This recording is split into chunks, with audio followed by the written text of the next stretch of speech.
Welcome to The Explainer. I am incredibly excited to share this analysis with you today because we're going to do something that is honestly all too rare in the tech world right now. We are going to completely look past the hype. Forget the buzzwords, forget the flashy headlines. Today, we're putting on our securities analyst hats and relying purely on hard numbers to investigate the exact relationship between massive global cloud spending and TSMC's revenue. We really want to know where the capital is actually flowing and whether the astronomical growth we're seeing in Taiwan's semiconductor industry is genuinely grounded in macroeconomic reality. Okay, let's dive into this. Here is our roadmap to follow this complex flow of financial capital. 1. Finding the revenue source. 2. The 1 gigawatt cost model decoded. 3. The 4 giants CapEx. 4. The revenue conversion funnel. And 5. The earnings cross-validation truth. Section 1. Finding the revenue source. To really understand Taiwan's semiconductor growth, we have to start at the very top of the financial food chain. So you might be wondering, how do we actually verify if TSMC's AI revenue growth is truly rational? Is it real, or is it just a massive hype bubble? With everyone talking about the artificial intelligence boom lately, it is incredibly easy for markets to get overheated. We need a systematic way to prove if the money TSMC says it's making is actually being spent by the companies building the infrastructure. It's honestly a fascinating mystery of where the money is actually going. Well, to find the truth, we're adopting a classic securities analyst perspective. We are going to systematically cross-validate TSMC's earnings with the total capital expenditures, or CapEx, of the major cloud service providers. Why is this specific cross-validation so perfectly reasonable? Because these cloud giants, they're the ultimate buyers of the hardware. By tracing their CapEx, we are literally looking at the raw fuel of the AI boom.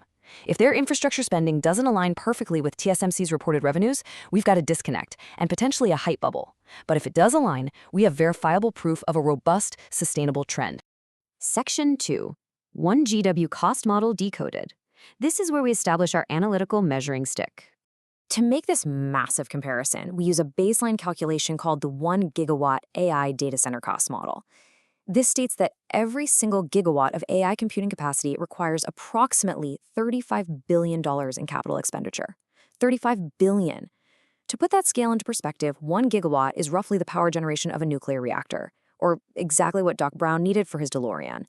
And it takes an investment of $35 billion just to build out that single gigawatt of AI capacity. This specific base case is the foundational metric for all the math we're going to do today. Now, what's really interesting about this is how that $35 billion gets carved up. When you hear about data center costs, you might naturally think it all goes straight to chips. Actually, out of a massive $35 billion, the core hardware pool, things like GPUs, CPUs, and networking, takes up about $19 to $25 billion.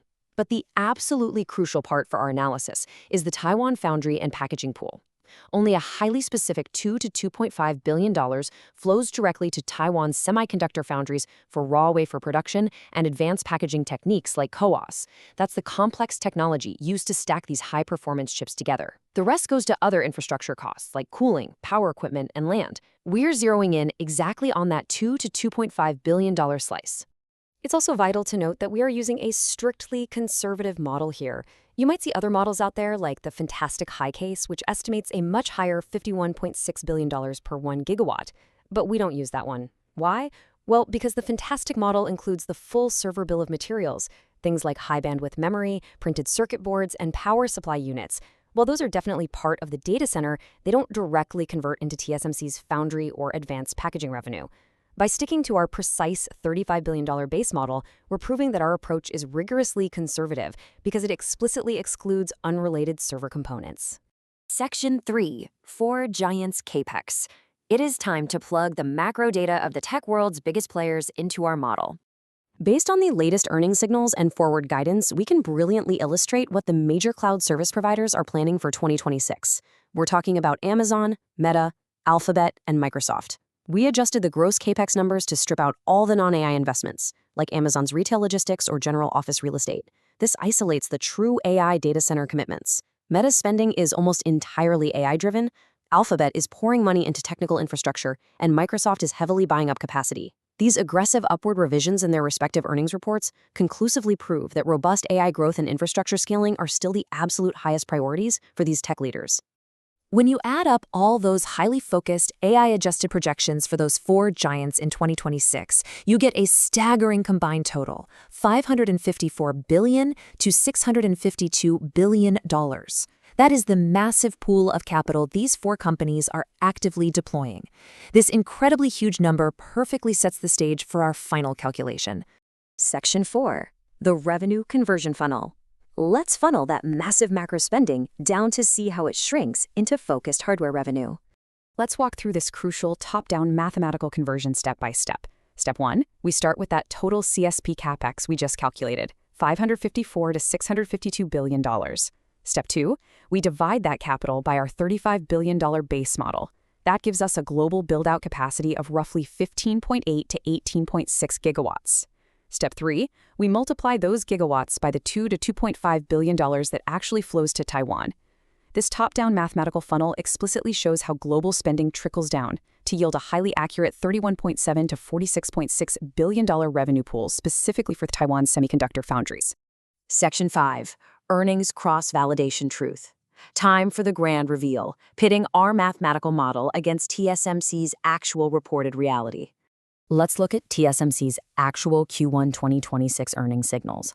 High-performance computing, or HPC, which is the exact segment serving these global data centers, now accounts for a massive 61% of their total revenue. This translates to an annualized HPC run rate of about $87.6 billion. They're operating at a 66.2% gross margin and projecting over 30% year-over-year revenue growth. From an analyst's perspective, TSMC's HPC revenue structure perfectly reflects global data center momentum because they are essentially the toll booth for the advanced silicon powering these cloud providers. But do these explosive numbers actually align with our funnel? So here is the absolutely crucial point, 35 to 45%. When we compare our mathematically derived Taiwan revenue pool of roughly $31.7 to $46.6 billion against TSMC's $87.6 billion HPC run rate, we find that TSMC only needs 35 to 45% of its entire high-performance computing revenue to come from these cloud service provider AI data centers to match our model perfectly. Now, given that TSMC's HPC segment also includes other non-AI data center chips and enterprise processors, hitting that 35 to 45% threshold is entirely logical and easily achievable. This brings us to our top-down verdict. The numbers conclusively prove that TSMC's current HPC revenue structure is mathematically sound. It is an absolute, robust reality, not a hype bubble. It's backed by verifiable CSP spending, and our analysis shows that TSMC's projections might honestly be slightly conservative. The massive capital expenditure from the cloud giants is seamlessly validating TSMC's revenue growth. But to truly understand a market, we must always look at the horizon. We've proven the demand and the capital are absolutely there. But as hundreds of billions of dollars continue to pour in, what happens next?